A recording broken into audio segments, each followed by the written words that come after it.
Raj TV நேயர்களுக்கு வணக்கம். நான் உங்கள் சவிதா கிருஷ்ணராஜ். இன்றைக்கி நம்ம தயிர் வடை குழம்பு பண்ண போகிறோம்.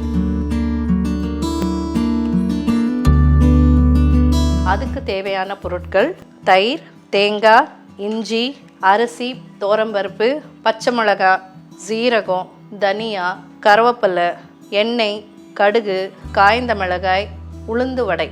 தயிர் வடை எப்படி செய்கிறதுன்னு நீங்கள் பார்த்துருப்பீங்க. ஆனால் நான் இப்போ உங்களுக்கு வடை ரெடியாக வச்சுருக்கோம். உளுந்து வடை ரெடி பண்ணி வச்சுருக்கோம். ஆனால் தயிர் குழம்பு நம்ம எப்படி செய்கிறதுன்னுட்டு நான் காமிக்க போகிறேன்.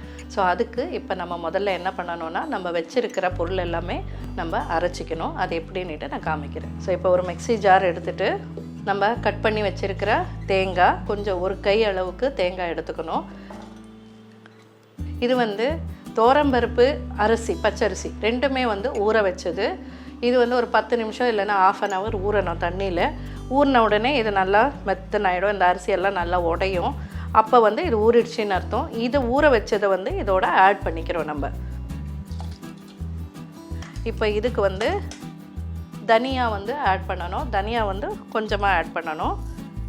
ஒரு ஸ்பூன் அளவுக்கு நான் ஆட் பண்ணுறேன். இப்போ ஜீரகம் ஆட் பண்ணணும். இதுக்கு ஜீரகம் ஒரு 2 ஸ்பூன் போட்டுக்கலாம். இதுதான் டேஸ்ட் கொடுக்கும் உங்களுக்கு. ஸோ பச்சை மிளகாய் நம்மளுக்கு தயிர், ஒரு கப்பு தயிருக்கு, ஒரு ½ லிட்டர் தயிருக்கு ஒரு 3 இல்லைன்னா 4 போட்டுக்கலாம் நீங்கள். இதில் நான் சொன்ன மாதிரி எல்லாத்துலேயும் கருவேப்பிலை, கொத்தமல்லி ஆட் பண்ணணும் நீங்கள். ஸோ கருவேப்பிலை நமக்கு ஒரு கை அளவுக்கு போட்டுக்கலாம். இப்போ கொத்தமல்லி கொஞ்சம் ஆட் பண்ணிக்கிறோம். இதில் பூண்டு போட மாட்டோம். இதில் இஞ்சி போடணும். ஸோ அதனால் இஞ்சி போடலாம். இஞ்சி ஓரளவுக்கு போட்டுக்கலாம். இப்போ நம்ம தண்ணி போட்டு அரைச்சிக்கலாமா? இப்போ தண்ணி ஆட் பண்ணிக்கோங்க. நல்லா பேஸ்ட்டாக அரைச்சிக்கணும். இன்னும் கொஞ்சம் அரைக்கணும். இது நல்லா மசிச்சிடணும். இன்னும் கொஞ்சம் அரைச்சிக்கலாம்.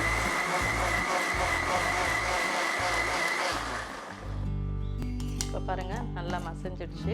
இது நல்லா பேஸ்ட்டாக அடிச்சாச்சு. நம்ம இப்போ இதை எடுத்து நம்ம தயிரில் மிக்ஸ் பண்ணிக்கணும். ஒரு பவுல் எடுத்துக்கலாம். கெட்டி தயிர் வச்சுருக்கேன். இதை மிக்சியில் அடிக்கணும் எல்லாம் எதுவும் தேவை கிடையாது. அப்படியே நம்ம ஆட் பண்ணிக்க வேண்டியதா. இப்போ இந்த அரைச்சி வச்ச பேஸ்ட் இருக்கு இல்லையா, இதை நம்ம இதில் ஆட் பண்ணிக்க வேண்டியதா. இதை நீங்கள் ஆட் பண்ணிட்டு இதில் கொஞ்சம் தண்ணி ஆட் பண்ணி கிளியராக ஆட் பண்ணிடலாம். உப்பு எவ்வளோ தேவையோ அவ்வளோ நம்ம ஆட் பண்ணிக்க வேண்டியதா. இதில் இங்கே பாருங்கள்.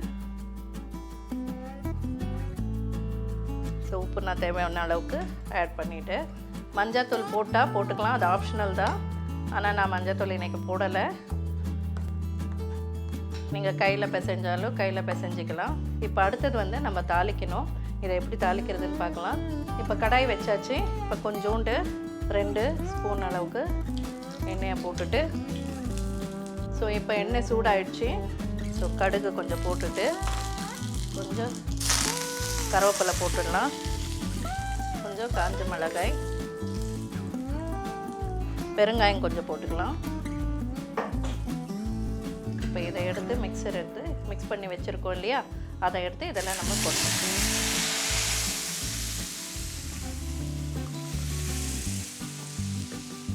இப்போ இதை நல்லா கலக்கிடலாம். இதை ரொம்ப கொதிக்க வைக்கக்கூடாது. இந்த மோர் குழம்பை ஜஸ்ட்டு நம்ம ரசம் எப்படி நம்ம கொதி வரும்போது ஆஃப் பண்ணுறோமோ அந்த மாதிரி ஆஃப் பண்ணிடணும். கொதிக்கிறவருக்கு நம்ம வெயிட் பண்ணால் அதுக்குள்ளே ஒரு பாத்திரத்தில் தண்ணி வச்சிடலாம். இப்போ பார்த்திங்கன்னா இந்த மாதிரி கொதி நெருக்கு நம்ம தேங்காய் போட்டிருக்கோம். அதனால இன்னும் கொஞ்சம் கொதி வரட்டும், அவ்வளோதான். இப்போ இந்த தண்ணி எதுக்குன்னா, இந்த தண்ணி நம்ம தயிர் வடை வடையை பண்ணியிருக்கோம். உளுந்து வடை நம்ம ரெடி பண்ணி வச்சுருக்கோம். ஸோ இப்போ தயிர் குழம்பு நல்லா கொதி வந்துடுச்சு. இந்த டைமுக்கு நம்ம நிறுத்திடலாம். இதை நிறுத்திட்டு ஆஃப் பண்ணிடலாம். இப்போ தயிர் குழம்பு ரெடி ஆகிடுச்சு நம்மளுக்கு. இப்போ உளுந்து வடையை எப்படி இதில் நம்ம ஆட் பண்ண போகிறோம்னு பார்க்குறோம். ஸோ இப்போ இதில் தண்ணி வச்சுருக்கேன் நான். தண்ணி கொதிக்கிட்டோம். கொதிச்சப்புறம் நம்ம பண்ணி வச்சுருக்கிற உளுந்து வடையை இதில் போடுறோம். நம்ம தயிர் வடை பண்ணியிருக்கோம். ஆனால் வெறும் தயிரை நம்ம போட்டு ஊற வச்சுட்டு நம்ம பண்ணுறோம். அது மேலே இந்த சாட் மசாலா, அப்புறம் தாளித்து கொட்டிடுவாங்க, அந்த மாதிரி பண்ணுவாங்க. அது ஒரு டேஸ்ட்டாக இருக்கும். இது ஒரு டேஸ்ட்டாக இருக்கும். இது உங்களுக்கு மசாலா எல்லாம் இருக்கிறதுனால அழகாக இருக்கும். இது டேஸ்ட் ரொம்ப நல்லாயிருக்கும். இது இப்போ தண்ணி கொதிச்சிடுச்சு. இப்போ நான் இந்த உளுந்து வடை பண்ணி வச்சுருக்கேன். ஸோ ஸோ இது வந்து உளுந்து வடை பண்ணதை வந்து நம்ம வந்து இந்த தண்ணியில் நம்ம போடுறோம்.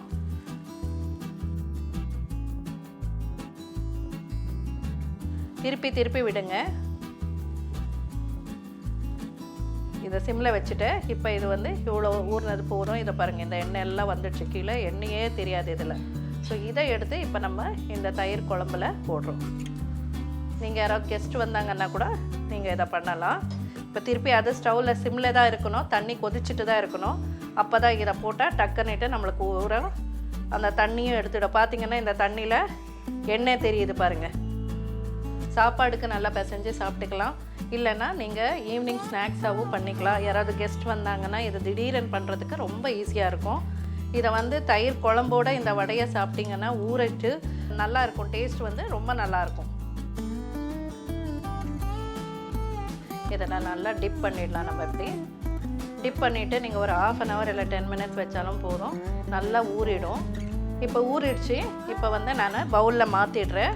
எடுக்கும்போது உஷாராக எடுங்க, என்னால் நல்லா ஊறிடுச்சு இல்லையா, அதனால். சூப்பரான தயிர் வடை குழம்பு ரெடி ஆகிடுச்சு. நீங்களும் இதை செஞ்சு பாருங்கள். நாளைக்கு இன்னொரு டிஷ்ஷோடு உங்களை சந்திக்கிறேன். நன்றி, வணக்கம்.